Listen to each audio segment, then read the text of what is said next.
Olá, seja muito bem-vindo e bem-vinda ao Semana Legislativa, o seu jornal com as principais notícias da Câmara Municipal e de São José dos Campos. Vamos ver os destaques da edição de hoje? Saúde da mulher. Novo método contraceptivo passa a ser oferecido pelo SUS. Rejeição da CLT.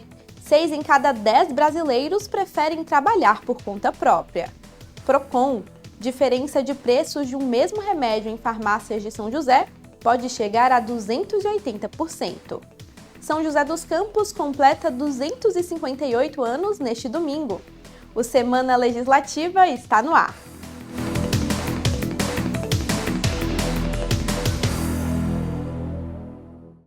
Vamos começar a edição de hoje falando sobre o preço dos remédios.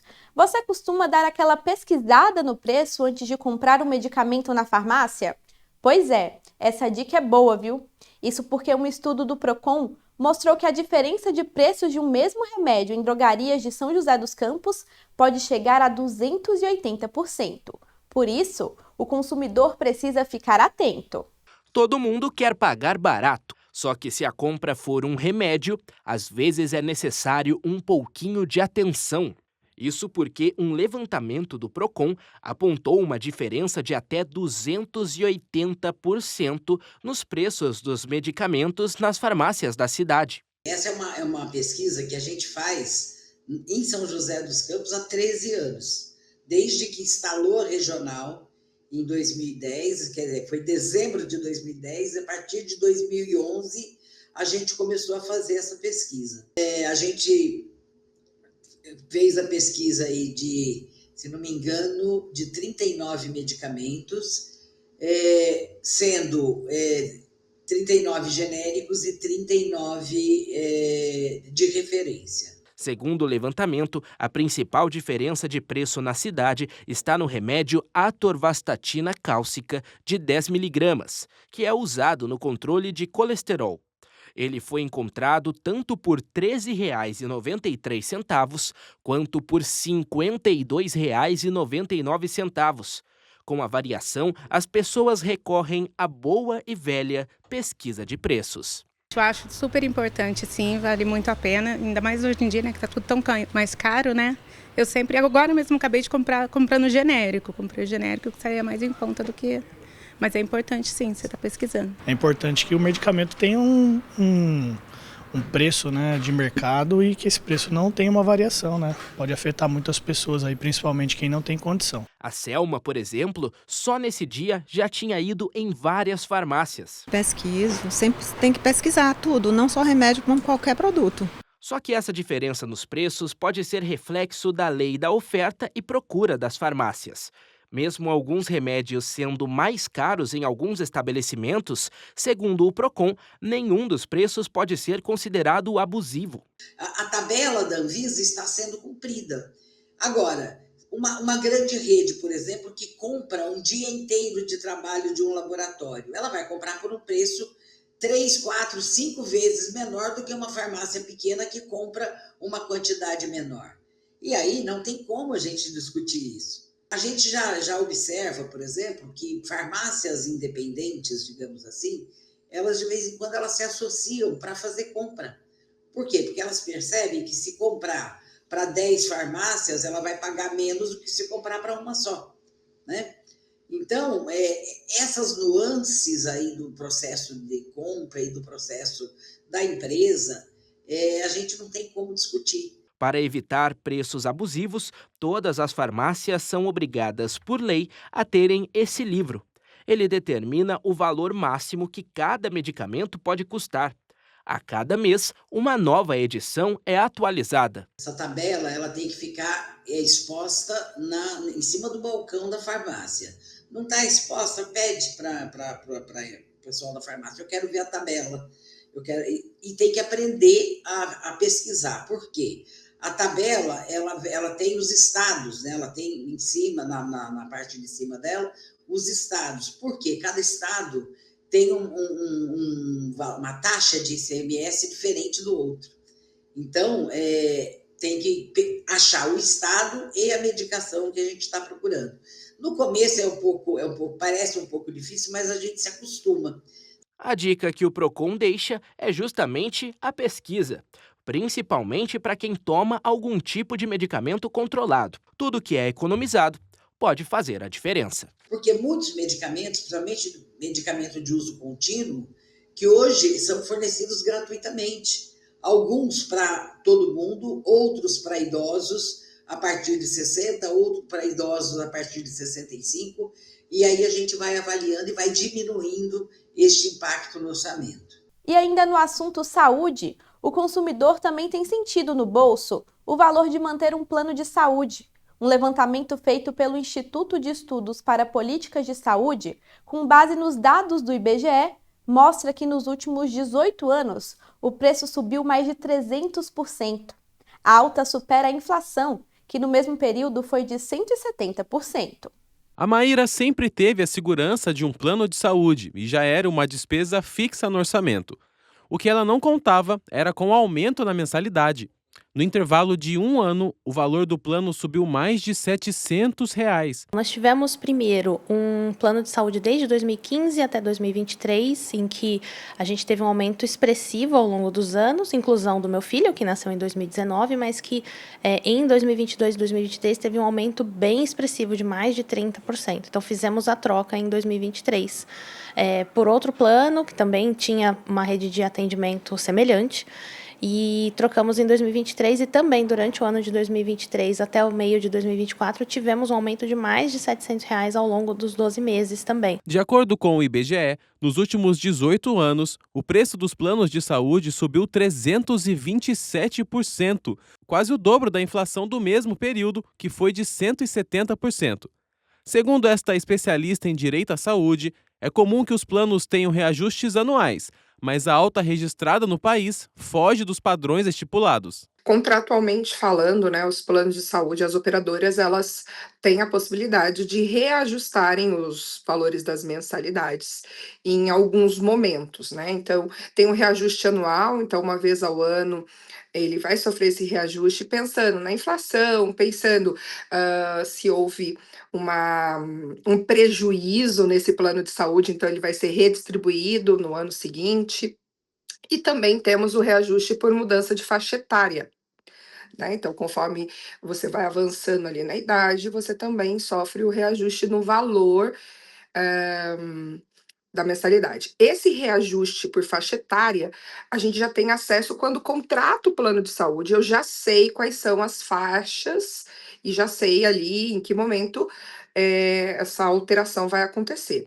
Inclusive, até o montante, né? Qual é o valor ali de aumento, diferente do reajuste anual. A porcentagem máxima do reajuste é definida anualmente pela Agência Nacional de Saúde Suplementar. A ANS utiliza como referência as despesas assistenciais em relação aos atendimentos realizados no ano anterior e os índices da inflação. Para 2025 e 2026, o valor máximo definido para os reajustes foi de 6,06%. O Brasil conta com aproximadamente 52 milhões de beneficiários de planos de assistência médica. Entre 2025 e 2026, cerca de 8,6 milhões de pessoas podem ser afetadas pelo aumento de até 6,06% nos planos individuais familiares. Em nota, a Abrange, Associação Brasileira de Planos de Saúde, defendeu os reajustes anuais. Segundo a entidade, mesmo com o aumento de 6,06%, o índice ainda estaria abaixo das necessidades de mercado, já que o custo médico hospitalar deve crescer entre 12% e 13% em 2025. Por isso, a especialista alerta que é preciso ficar atento aos valores que podem ser cobrados futuramente. Em alguns anos, você vai ter o impacto de 2 reajustes: o reajuste anual e o reajuste por faixa etária. O de faixa etária você já consegue se antever, né, e se programar financeiramente, diferentemente do outro. Agora, reajustes que foram superiores ao valor fixado pela ANS, muito provavelmente ele vai precisar de um advogado para entrar com a ação e requerer a equiparação, né, a redução desse reajuste. Porque administrativamente a operadora ela vai falar: sou livre. E administrativamente, se for um plano empresarial ou coletivo por adesão, ela é livre. Por conta desses aumentos, muitas pessoas podem optar por cancelar os planos de saúde. Esse cancelamento pode acarretar em um excesso de demanda na saúde pública. Quando nós simplesmente cancelamos, ao invés de brigar para que o valor seja adequado, né, a gente acaba por utilizar de recursos públicos que sim, também são nossos, mas que poderiam ser melhor distribuídos para aqueles que de fato não têm condições de ter um plano de saúde. E um novo método contraceptivo passa a ser oferecido pelo SUS, o implante hormonal que protege contra a gravidez por até 3 meses. Ele já era oferecido na rede pública para mulheres privadas de liberdade ou em tratamento contra HIV e tuberculose. Agora, vai estar disponível para qualquer mulher entre 18 e 49 anos. A Gabriela usa implante hormonal há 6 anos como método contraceptivo. Chegou a engravidar mesmo tomando o anticoncepcional e aceitou o conselho da médica para tentar uma nova alternativa. A praticidade e eficácia foram pontos decisivos para a escolha. É realmente perfeito. Ele está aqui, não tenho nenhuma reação ruim perante a ele, nem nada. É o que eu recomendo, o que eu gosto. Eu acho que todo método contraceptivo até o fim vai ser ele. O implante que a Gabriela usa é chamado de Implanon. Do tamanho de um palito de fósforo, ele é inserido sobre a pele do braço e libera hormônios que protegem contra a gravidez por até 3 anos. É considerado um dos métodos contraceptivos mais modernos e eficazes atualmente. Os principais benefícios em relação a outros métodos, primeiro, a eficácia. Ele é o método mais eficaz que existe no mercado, mais até do que a vasectomia e a laqueadura, e também mais do que o DIU. Então, essa é a principal vantagem. E também uma outra vantagem é que ele é um método de longa duração. Então, a gente coloca e ele fica por muitos anos agindo, não dependendo da usuária para ser eficaz. Outra vantagem é que ele é pouco invasivo, fácil de colocar, com anestesia local, super confortável e seguro. E também ele não possui estrogênio, que é uma substância que pode dar mais efeito colateral e mais risco na contracepção. O Implanon é um implante que custa até R$4.000 na rede particular. Ele já era distribuído pelo SUS, mas para grupos específicos, como mulheres privadas de liberdade ou em tratamento de HIV e tuberculose. Agora o implante foi incorporado na rede pública de saúde, onde mulheres de 18 a 49 anos podem fazer a retirada gratuita. A expectativa é de que 500 mil de mulheres sejam beneficiadas já neste ano. Segundo o Ministério da Saúde, médicos e enfermeiros estão sendo treinados para aplicar o dispositivo, que deve começar a chegar às unidades de saúde ainda no segundo semestre. Essa decisão foi da Comissão Nacional de Incorporação de Tecnologia. A pedido do Ministério da Saúde é feita essa incorporação. Nós vamos treinar as equipes, fazer a compra, orientar os serviços de saúde de todo o Brasil, as unidades básicas de saúde, já no segundo semestre desse ano, começar a utilizar o Implanon no SUS. Mesmo com a chegada do Implanon, especialistas alertam: nenhum método hormonal protege contra infecções sexualmente transmissíveis. Por isso, o uso da camisinha continua indispensável para uma proteção completa. Se a pessoa está usando Implanon, não está preocupada que não vai engravidar, ela tem que se preocupar com a questão do HIV, da sífilis, das hepatites, da gonorreia, enfim, uma série de condições que também repercutem na sua saúde. Com a chegada do Implanon, o SUS passa a oferecer 8 métodos contraceptivos diferentes, todos gratuitos e disponíveis nas unidades de saúde. Com a nova alternativa, as mulheres ganham mais uma opção eficaz e acessível para planejar se querem ou não engravidar. A gente tem poucas opções, na verdade só tem uma opção, que é o DIU de cobre no SUS, de método de longa duração. Então a gente vai oferecer um método mais seguro, né, mais eficaz, num país onde a gente tem metade das gravidezes não planejadas. Então com certeza isso é um ganho para a população. Segundo um estudo da Universidade Federal de São Paulo, as mulheres são mais de 93% do total de cuidadores de pessoas com demência no Brasil. Questões culturais como o machismo podem explicar esse número. Por 5 anos, a Adriane cuidou da avó, que tinha Alzheimer. Foram momentos desafiadores para ela e para a família. Era trocar fralda, era fazer ela comer, porque ela esquecia de comer, era dar água, porque eles não tomam muita água. Então, todos esses detalhes, a rotina ficou muito pesada. Então, a gente acabou se revezando. Então, a minha mãe ficou com a parte maior, porque minha irmã mora em Caraguá e eu moro aqui em São José. Mas a minha avó morava em Pindamonhangaba. Aí minha mãe começou a cuidar dela lá. Mas a gente se revezava e ia para lá nos finais de semana. Reparou que a Adriane contou que revezava o cuidado com a mãe e a irmã? Pois é, são 3 mulheres. Isso é mais comum do que muita gente imagina.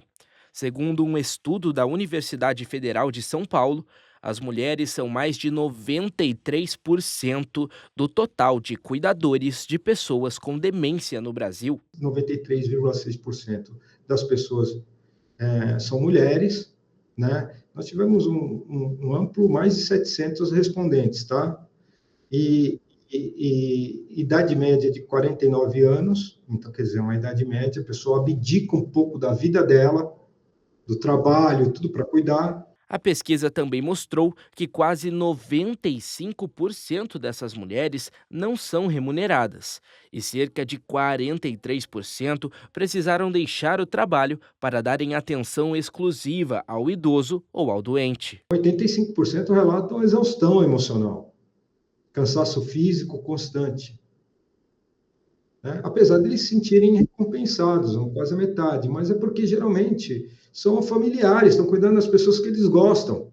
Segundo esse geriatra, que também é vice-presidente da Abras de São José dos Campos, a Associação Brasileira de Alzheimer, questões culturais, a exemplo do machismo, podem explicar por que as mulheres são quase a totalidade dos cuidadores. Elas ficam numa situação dificílima. A nossa tradição cultural, a mulher é a dona da casa, a mulher cuida da casa. A mulher cuida dos filhos. Bota nesta realidade da dupla jornada agora mais uma jornada, que é cuidar do pai, ou da mãe, ou do sogro, ou da sogra. Porque isso culturalmente, no fim, cai nas costas dela. Então, a vida da mulher na nossa sociedade machista, ela é realmente muito difícil. Para ajudar essas cuidadoras, muitas vezes esquecidas pela sociedade, a Abras faz um trabalho de rede de apoio. O objetivo é ouvir as mulheres e dar orientações sobre qual a maneira certa de cuidar de pessoas com demência ou outras comorbidades. O que a gente proporciona? Fazemos reuniões ou grupos de apoio, onde o protagonista é o familiar, ou o grupo informativo, onde, além do grupo de apoio, eu chamo pessoas profissionais para mediar essa reunião. No caso da Adriane, informações de especialistas foram muito importantes para que ela e as mulheres da família aprendessem a cuidar corretamente da avó.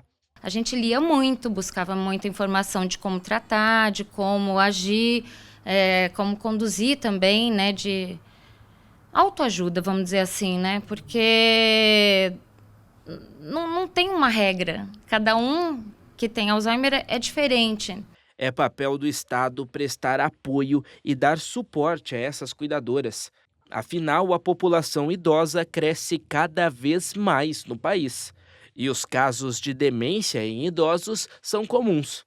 O Ministério da Saúde estima que existem cerca de 2 milhões de cuidadores no Brasil, um público que não pode ser esquecido. Capacitar esses cuidadores com informações sobre demência e técnicas. Apoio financeiro, então implementar política pública, tá? Para que ele tenha algum tipo de aparato, redes de suporte, criar estruturas públicas que ele possa levar essa pessoa para ter um convívio social, ou fazer exames, ou realmente receber ajuda de terapeutas ocupacionais, de assistentes sociais, de psicólogos. Vamos para um rápido intervalo e na volta respondemos essa questão. Será que os brasileiros preferem ter a carteira assinada ou trabalhar por conta própria? Não sai daí!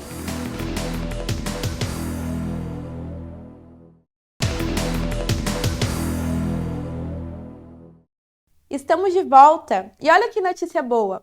Uma nova legislação permite que pessoas de baixa renda tirem a carteira de habilitação de forma gratuita. A CNH Social passa a valer a partir do dia 12 de agosto. Recursos arrecadados com multas vão ser usados para custear o benefício. Tirar a carteira de motorista é o desejo de muitos brasileiros. Mas, para quem vive com pouco, os custos sempre foram um obstáculo.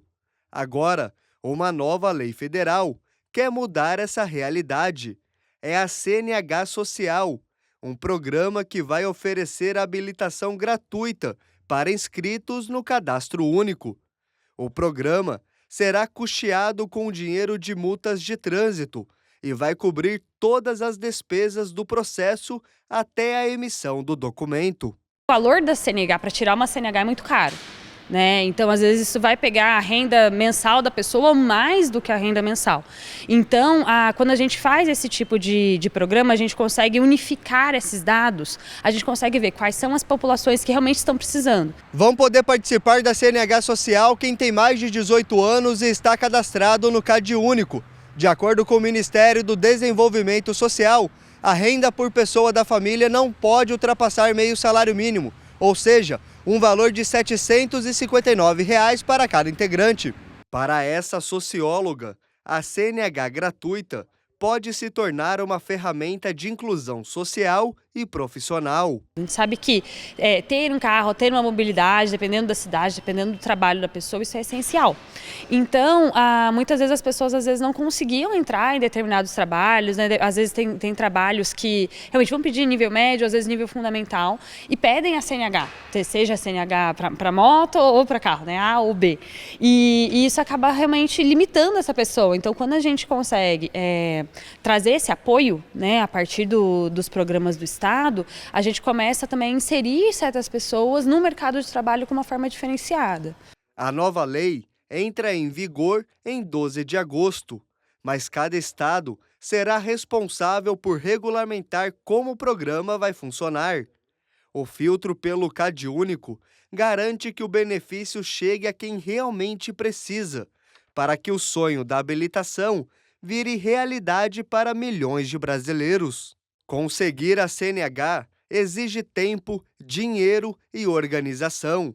O processo começa com exames médicos, segue para o curso teórico e termina com as aulas práticas.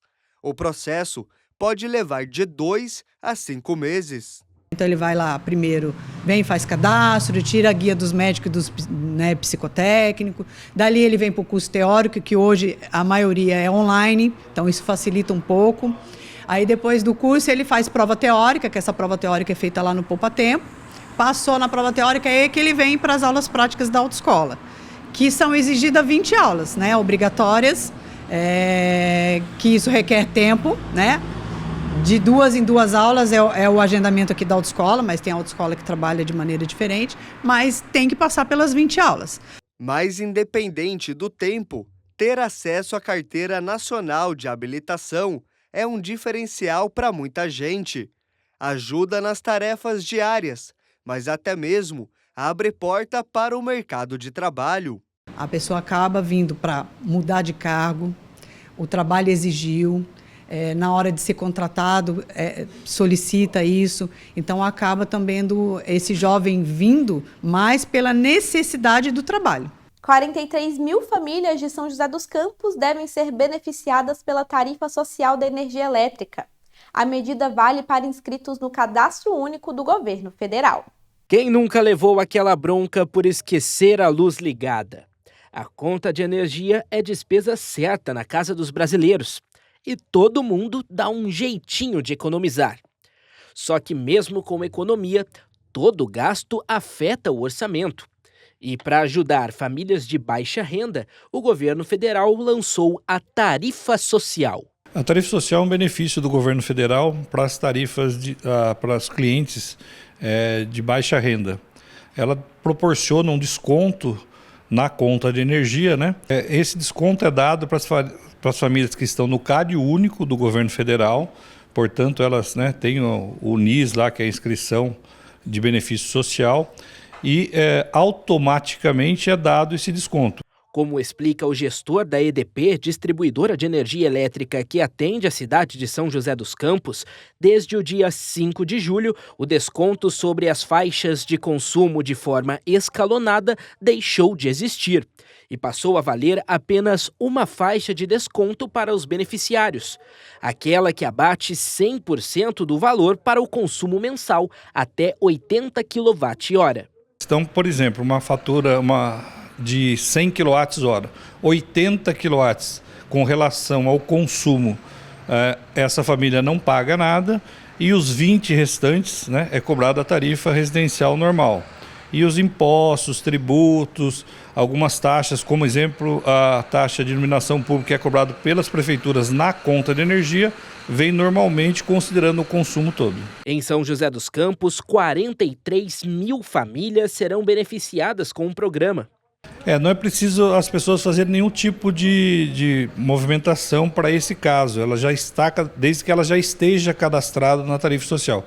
Caso ela não esteja cadastrada na tarifa social, ela pode ou procurar o CRAS, né, para fazer o cadastro no CAD único, ou, se ela já tem esses dados, procurar a EDP. Através do site da EDP tem todas as informações que podem ser utilizadas tanto para verificar se ela se enquadra, como para fazer essa solicitação para que no próximo faturamento já venha esse desconto.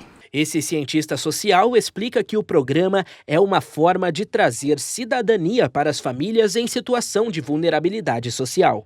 É importante a gente notar que, independente de partidos políticos, o governo ele precisa dar essa cidadania para toda a população. Então, é importante que ele, através dessas isenções, através de políticas públicas de inserção de famílias carentes na cidadania, ele possa fazer isso, porque vai aumentando a qualidade de vida de cada um. É o que a gente vai chamar de redistribuição de renda, para a gente diminuir essa desigualdade. Ainda segundo o especialista, outro benefício para as famílias inscritas no programa é o aumento no poder de compra. Com o desconto, sobra mais dinheiro no fim do mês para investir em outras necessidades. Isso é super importante para ela, porque por mais que possa sobrar 10, 20, 30 reais e possa parecer pouco, é bastante, é o suficiente para a gente poder comprar uma comida melhor, para a gente poder comprar uma cervejinha no final de semana, para eu poder também comprar um brinquedo para o meu filho, para a minha filha. Então, acaba inserindo essa população num mercado de consumo. Vamos mudar de assunto e falar de oportunidade? Faltam menos de 3 meses para as provas do CNU, o Concurso Nacional Unificado. São mais de 3.600 vagas para cargos de nível médio, técnico e superior. Quem sonha com uma vaga no serviço público, essa é uma ótima chance de conquistar a tão desejada estabilidade. Mas antes, é preciso se preparar. Para muita gente, o concurso público é a porta de entrada para uma carreira estável e com bons benefícios. Mas, para conquistar uma vaga, é preciso foco, disciplina e preparação. O Carlos está em busca de uma vaga no setor público. Há mais de um ano, tem se dedicado na busca da aprovação. Tem vários concursos que foram ocorrendo o ano passado e esse que eu me inscrevi e pretendo me inscrever em alguns aí que possam surgir ainda esse ano. Para esse ano, o foco principal é o CNU, Concurso Público Nacional Unificado, que oferece vagas de trabalho em todo o país. Será a segunda vez que o Carlos presta a prova e, para esse ano, está mais confiante na preparação. A perspectiva de estabilidade, salário e possibilidade de trabalhar na região é uma coisa que está me atraindo a participar desse concurso e com muita expectativa de concluir essa meta esse ano. O CNU foi criado em 2024 pelo Ministério da Gestão e da Inovação em Serviços Públicos, com vagas para nível médio, técnico e superior. Os cargos são distribuídos em 9 blocos temáticos que agrupam as vagas por área de atuação. São eles: Bloco 1, Seguridade Social, com Saúde, Assistência Social e Previdência Social. Bloco 2, Cultura e Educação. Bloco 3, Ciências, Dados e Tecnologia. Bloco 4, Engenharias e Arquitetura. Bloco 5, Administração. Bloco 6, Desenvolvimento Socioeconômico. Bloco 7, Justiça e Defesa. Bloco 8, intermediário de saúde, e Bloco 9, intermediário de regulação. Como ele é um concurso bastante abrangente, existem várias formações. Então, a pessoa pode ser formada em engenharia, economia, professor, administração de empresa, e mesmo assim cargos de nível médio, ou mesmo ainda cargos de nível superior sem uma formação específica. Pode ser nível superior em qualquer área, e tem cargos de nível que basta o nível médio, para a pessoa se candidatar a um salário que hoje está pagando R$8.000 para nível médio. A segunda edição do CNU acontece à 13h do dia 5 de outubro, com vagas nas áreas de administração, saúde, análise de dados, entre outros. São 3.652 vagas para 32 órgãos públicos, com salários que podem ultrapassar os R$16.400 por mês. Para quem se inscreveu, agora é hora de planejar os estudos para conseguir ir bem na prova. Ele tem que ter um programa de estudos até a data da prova, do que ele vai estudar cada dia, tá? Quantas horas ele vai demandar cada dia para cada disciplina, e ter esse planejamento e seguir esse planejamento até a data da prova. Para esse professor, a chave do sucesso para a aprovação nos concursos está no foco nos estudos. Sem uma rotina planejada e sem comprometimento, a conquista do cargo se torna uma coisa cada vez mais distante. E existem algumas técnicas que podem ajudar na memorização e aprendizado do conteúdo. Quando a gente faz aqui o plano de estudos, a gente orienta o aluno a dividir cada disciplina de estudo 2 horas. E nessas 2 horas ele trabalha compreensão, retenção e aplicação. Ou seja, ele estuda o conteúdo que ele reviu recentemente numa aula, repete o conteúdo que ele viu nas aulas das semanas anteriores, dos meses anteriores, e terceiro, ele faz exercícios e simulados, né? Então, proporcionalmente ficaria em torno de 50% teoria, 50% exercícios simulados. E falando em mercado de trabalho, o emprego com carteira assinada já não desperta tanto interesse dos brasileiros. Uma pesquisa realizada pela Confederação Nacional da Indústria aponta que 6 em cada 10, ou seja, a maioria, prefere trabalhar por conta própria. Resultado? Falta de mão de obra para preencher as vagas. Foi a vontade de casar que motivou a confeiteira Caroline em transformar o gosto pelos donuts, este tradicional doce americano, no negócio da família em 2019. Na época, ela tinha 23 anos. A troca da CLT pelo trabalho por conta própria não aconteceu de repente. Ela aproveitou as férias para testar as receitas e as vendas. E eu tive a oportunidade de pedir um mês de férias para o meu patrão para fazer um teste, né, para ver se ia dar certo. E aí foi onde eu vi que nesses 30 dias deu super certo, a demanda aumentou mais, e aí eu vi que valeria super a pena largar, né, a CLT para poder estar vivendo essa vida de empreendedora. O marido, o Wellington, que era comerciante em uma banca de jornal em São José, logo colocou a mão na massa e trocou o emprego pela cozinha e pelos desafios de empreender. Cada dia que passa é uma loucura, a gente não sabe que dia vai ficar até mais tarde ou que dia vou começar mais cedo, mas a gente tenta conciliar tudo isso, né, dia após dia, cada situação, cada encomenda que aparece. Então, o nosso dia a dia é isso, é um pouco imprevisível, mas sempre muito bom. Chega no final do dia, a satisfação é enorme. O casal não está sozinho. No mercado tem muita gente preferindo empreender. Tanto que as pesquisas mais recentes apontam um possível apagão de mão de obra na indústria, com carteira assinada. Um levantamento da Federação das Indústrias de São Paulo revelou que 59% dos entrevistados, 6 em cada 10 brasileiros, acham melhor trabalhar por conta própria, enquanto apenas 39% preferem o emprego formal. Um movimento que acontece principalmente entre os jovens de 16 a 24 anos. Esta especialista em recursos humanos explica os motivos do fenômeno. As pessoas, né, da Gen-Z, da geração Z, elas são muito dinâmicas e elas buscam efetivamente não só valor, elas buscam qualidade de vida, flexibilidade de horário, um plano, né, de cargos e salários e de desenvolvimento que realmente atenda ao seu propósito. Então, às vezes, vezes a empresa, por ainda estar nessa parte um pouco assim tradicional, buscando ali um modelo de CLT com horário super rígido, uma hierarquia, às vezes ela não fica tão chama a atenção dessa geração. A principal consequência desta rejeição à CLT é que está difícil de contratar, viu? Na indústria paulista, por exemplo, ainda de acordo com a pesquisa da Fiesp, 20% das empresas que procuraram novos empregados do início de 2024 até março deste ano não conseguiram preencher as vagas. Se antes ter a carteira assinada era o sonho de muita gente, agora parece que o jogo virou. Principalmente pela escala 6.1, que é mais oferecida aos empregos hoje, que é muito exaustiva, muito cansativa. E imagino que o empreendedorismo é o futuro do trabalho, porque está cada vez mais disponibilizados créditos, mais facilitados, para você poder abrir uma empresa, sonhar os negócios e também buscar outras formas de conseguir seu dinheiro com aquilo que você gosta, sem necessariamente precisar de um patrão.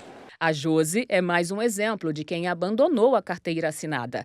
Era funcionária em uma gráfica, mas há um mês resolveu sair e montar o próprio cantinho para revender produtos naturais. Flexibilidade de horário mesmo, para mim é mais liberdade e a gente fica mais feliz assim no nosso negócio, né? Esta preferência pelo empreendedorismo também aparece na pesquisa do Instituto Locomotiva.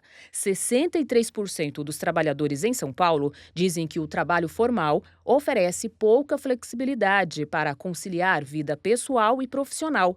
E 58% disseram que trabalhar por conta própria seria a principal escolha, seja na indústria, no comércio ou em serviços. Nas redes sociais, a discussão ganhou destaque. Tem até adolescente falando que não quer ser CLT. A Júlia tem 13 anos e conta que o assunto já rendeu muita conversa na escola. A questão do CLT, as pessoas da minha sala, assim, da minha escola, elas zoam muito assim, tipo como se fosse um trabalho menosprezado. Mas empreender não é tão simples. É preciso bastante planejamento, além de conhecimentos administrativos e contábeis. As pessoas precisam conhecer quais são, né, as obrigações que você vai passar a ter quando você se torna um prestador de serviço MEI, por exemplo. Então, você tem impostos a serem recolhidos, você tem declarações que precisam ser recolhidas anualmente para você poder deixar a sua empresa em dia.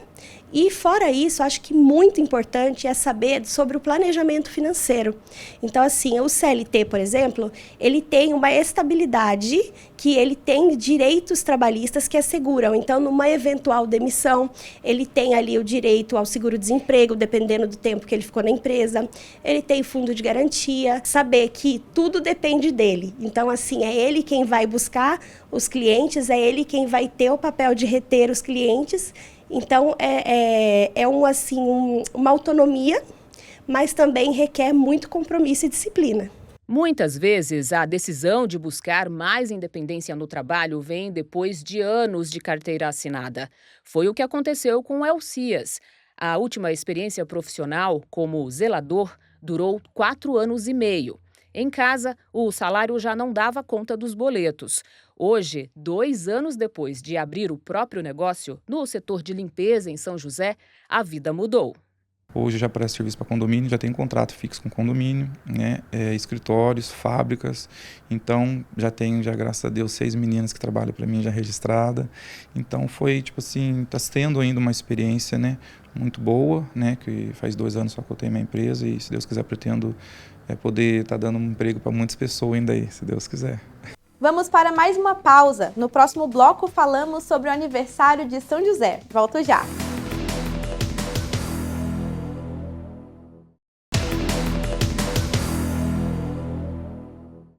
Voltamos com Semana Legislativa e um estudo do MIT, o Instituto de Tecnologia de Massachusetts, nos Estados Unidos, mostrou que o uso de ferramentas de inteligência artificial pode prejudicar a aprendizagem.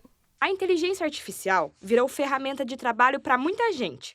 O Wellington é diretor de criação de uma agência de comunicação e usa diversos tipos de IAs para criar campanhas e organizar ideias. Hoje a gente utiliza a inteligência artificial para uma série de atividades, desde criação de texto, para planejamento, para mídia, para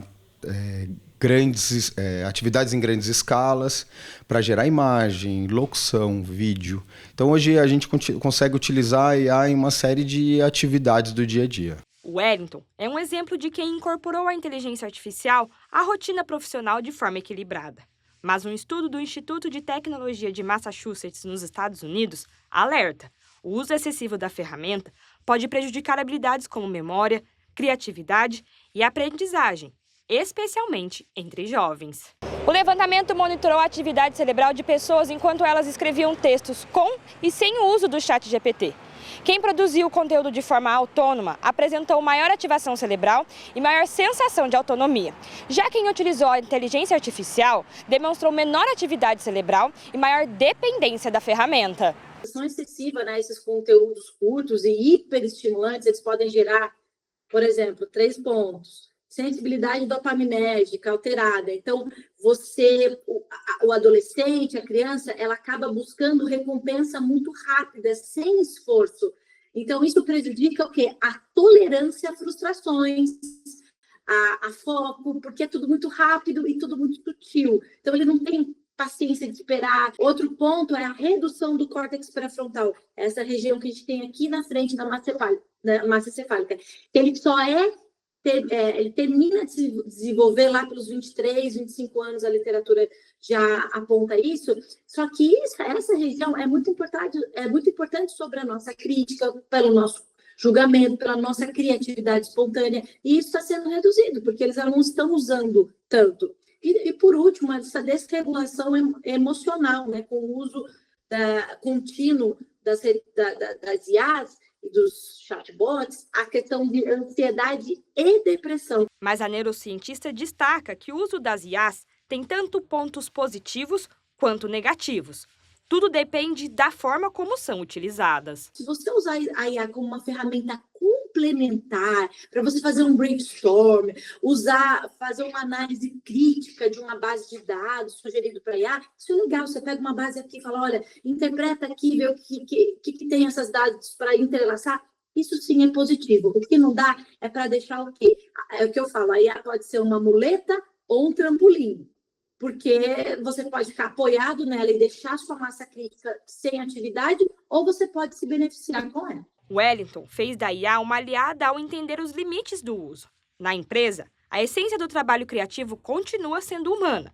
O objetivo da inteligência artificial é mesmo otimizar e agilizar os processos. A IA é uma boa aliada para cada um dos funcionários. A empresa incentiva a utilização, mas orienta a equipe justamente para não utilizar isso de uma forma dependente, e sim de uma forma que valorize o talento e o trabalho, não que substitua. Uma coisa é certa, a inteligência artificial veio para ficar, mas cabe a cada um de nós escolher como usá-las, como atalho para respostas prontas ou como apoio para pensar melhor.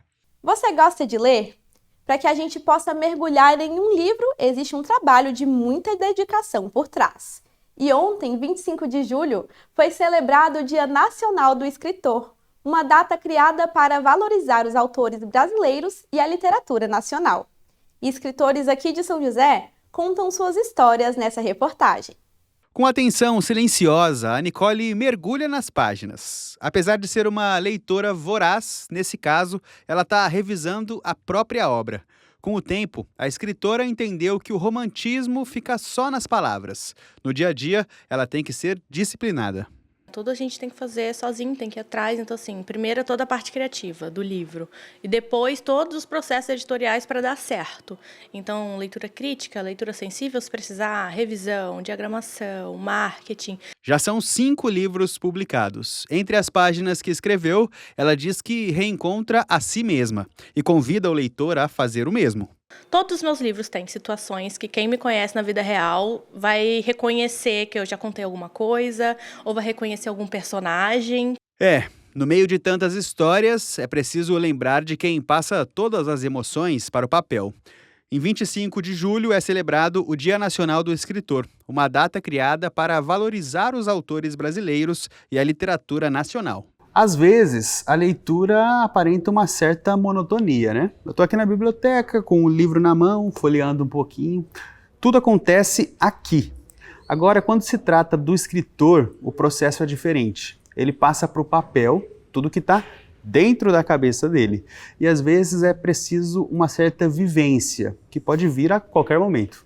No caso do Carlos, o impulso para escrever veio durante os passeios pelo parque da cidade. Nas caminhadas, chegou até os bambuzais e aqui encontrou a inspiração para falar sobre o folclore. O bambuzal é o cenário, é o pano de fundo, é a floresta. Praticamente, não todo o cenário, mas assim, uma parte deles. É onde o saci nasce. É onde tem uma família de saci gerando, de onde ele sai e vai para as matas, né? Histórias da Lua Cheia é o resultado de muita pesquisa e entrega. Mas além dessa dedicação, a obra também reflete o olhar e a trajetória do autor. Por isso, São José também está presente em cada página. A cidade, né, de São José dos Campos é o meu pano de fundo, né? É o local onde as coisas acontecem, né?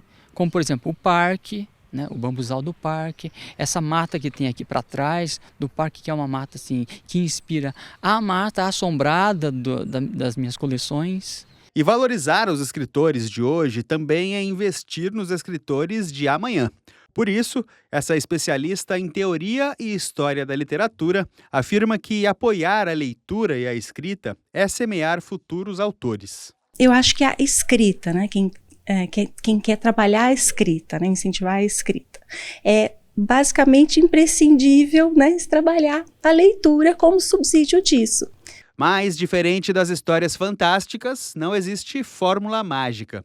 O surgimento de novos escritores também depende de dar aos jovens as ferramentas certas para transformarem suas ideias em palavras. Ler em sala de aula, junto, né? Brincar com isso. Então, a partir das histórias, vamos fazer atividades, né? Como continuar desenvolvendo aquelas histórias em outros formatos, em outras atividades, em outras brincadeiras. E amanhã, dia 27 de julho, São José dos Campos comemora 258 anos. A aldeia, que virou vila em 1767, cresceu com o passar dos anos. Antes conhecida por tratar tuberculosos, hoje os moradores celebram uma história de muita evolução da cidade, que se tornou um dos principais polos de tecnologia do Brasil. Nós preparamos uma reportagem especial para contar tudo isso para você.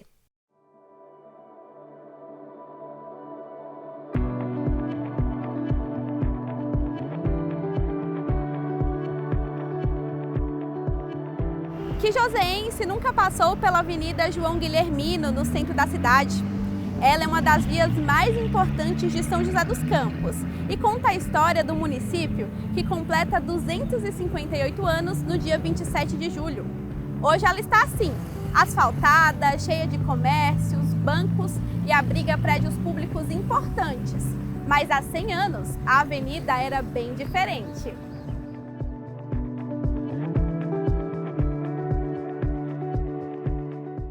Vamos fazer uma viagem no tempo e voltar para o século passado.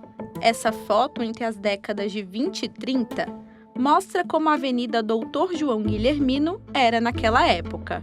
Estrada de terra, palmeiras imperiais, muita vegetação e casas baixas. Mas a origem de São José começou muito antes dessa foto. Foi no século XVI, quando a região era ocupada por jesuítas e indígenas. O que era uma aldeia foi transformada na vila de São José do Paraíba, no dia 27 de julho de 1767. É importante salientar que aqui, antes da vinda dos portugueses, já existiam inúmeros indígenas tupi-guaranis, da nação G. Então nós tínhamos uma massa de moradores aqui. Porque quando vem os portugueses, os bandeirantes para cá, já vai começar os conflitos, porque aqui já moravam os indígenas. A vila só virou cidade em 1871, quando ganhou o nome de São José dos Campos. O município não teve destaque durante o período áureo do café no Vale do Paraíba, mas alcançou relevância nacional em outro momento da história, quando nossa cidade ganhou fama pela qualidade do clima, período conhecido como fase sanatorial. Estamos no Parque Vicentina Aranha. antigo sanatório inaugurado em 1924. Essas construções, muitas já restauradas, relembram a época em que pessoas vinham para cá tratar a tuberculose. Com a vinda desses tuberculosos para São José, aproveitando a linha férrea, do transporte, muita gente vai vir de outros estados, de outros países para São José, então o comércio vai ter que se desenvolver, vai ter que importar produtos de outros países para abastecer esse povo que veio de fora para cá. Então o comércio vai se desenvolver, as pensões sanatoriais vão crescer, e aí vai ser necessário a implantação de sanatório, entre eles Vicentina Aranha, o sanatório Esra, enfim, outros tantos sanatórios. Então nós vamos ter um período aí de ascensão, mas como eu falei, não só foi o período sanatorial, mas também essa pré-industrialização, ambos vão ser importantes, porque as fazendas vão estar bombando com a mão de obra necessária e também aqui no centro que vai expandir para atender aí essa demanda, esse novo público aqui em São José. A infraestrutura, criada para receber os pacientes, também ajudou a cidade a receber indústrias e intervenções urbanísticas. Modernização impressa em prédios, como esse da foto, por exemplo, o primeiro construído em São José, na rua 15 de novembro, na década de 30. Hoje, em 2025, os prédios de dezenas de andares viraram comuns na paisagem da cidade. Eles representam o crescimento urbano do município, que se tornou um dos principais polos tecnológicos do Brasil. São José tem essa característica, tem uma academia muito forte com as universidades, tem a questão aeroespacial que deu início a tudo isso, as empresas, as startups. Eu acho que foi um incentivo e através de uma política pública de anos de trabalho que fizeram realmente São José se tornar referência, o parque se tornar uma referência nacional e, com certeza, são anos de trabalho de uma política pública muito forte voltada a essas questões. A industrialização não trouxe apenas o desenvolvimento tecnológico para São José, mas também populacional. Hoje, nossa cidade tem uma população de quase 700 mil habitantes, o que a torna a nona mais populosa de São Paulo. Um desses moradores é Vitor. Neto do médico Nelson Dávila, o amor pela cidade vem de sangue. Meu avô chega aqui há 111 anos atrás, em 1914 como médico, Nelson Dávila. Trabalhou como médico até 53 e criou toda a família aqui. Minha mãe era a caçula dos 8 filhos, casou com meu pai, que era professor de matemática. Eu nasci aqui em 57. Então, ao longo de quase já 68 anos, a gente acompanha a transformação da cidade. A paixão de Vitor pela cidade é tamanha que se dedicou a pesquisas por 6 anos para escrever o almanaque São José dos Micuins, que conta a história da fase sanatorial. São José dos Micuins, o nome Micuins porque os doentes de tuberculose, eles diziam que os micuins, que é um carrapatinho pequenininho, estavam comendo os pulmões. Então, até por conta do meu avô, por conta do que eu fazia lá na Fundação Cultural Cassiano Ricardo para contar a história de São José, surgiu a ideia de fazer uma pesquisa.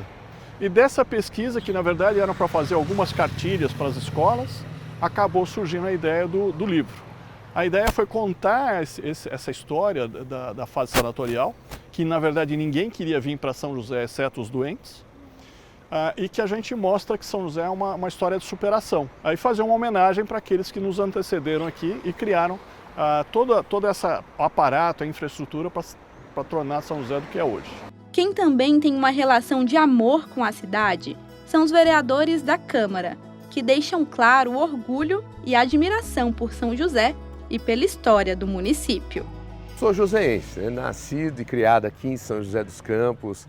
Eu tenho 46 anos, né? A cidade que é uma cidade acolhedora, uma cidade que quem mora aqui constrói a sua família, né? Se desenvolve.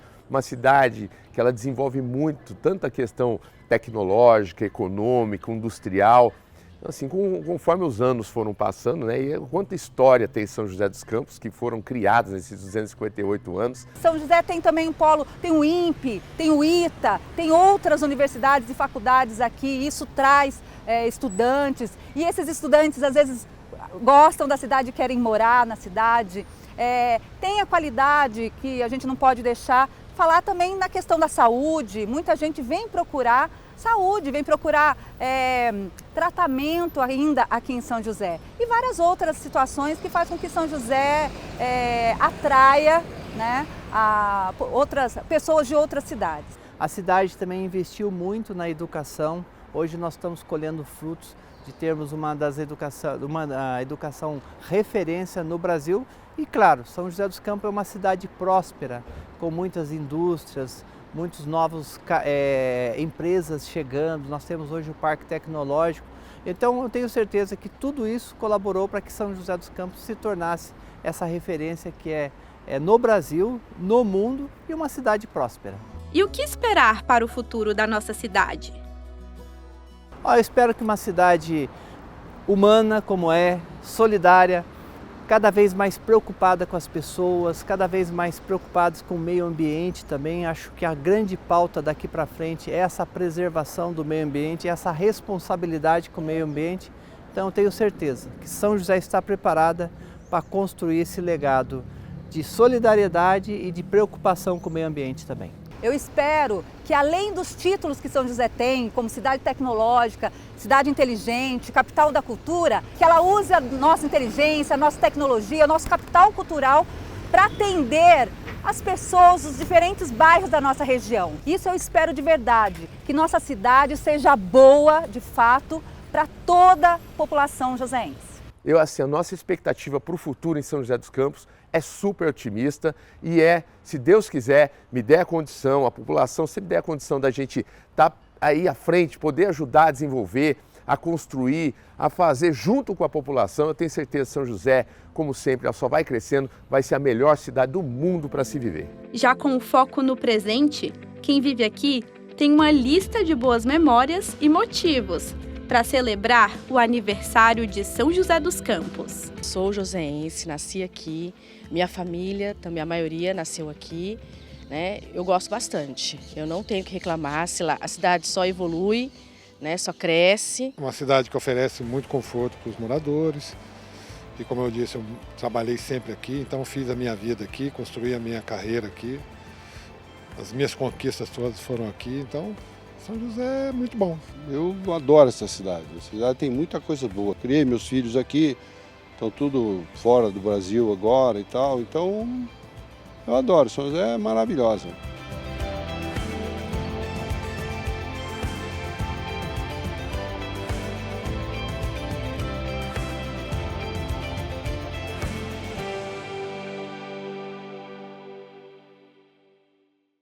Feliz aniversário, São José! E assim encerramos o Semana Legislativa. Agradeço por sua companhia em mais um programa. Para rever as reportagens que exibimos hoje e ficar por dentro da nossa programação, é só acessar o YouTube, @TV Câmara SJC. Eu te espero na semana que vem, tá? Até mais!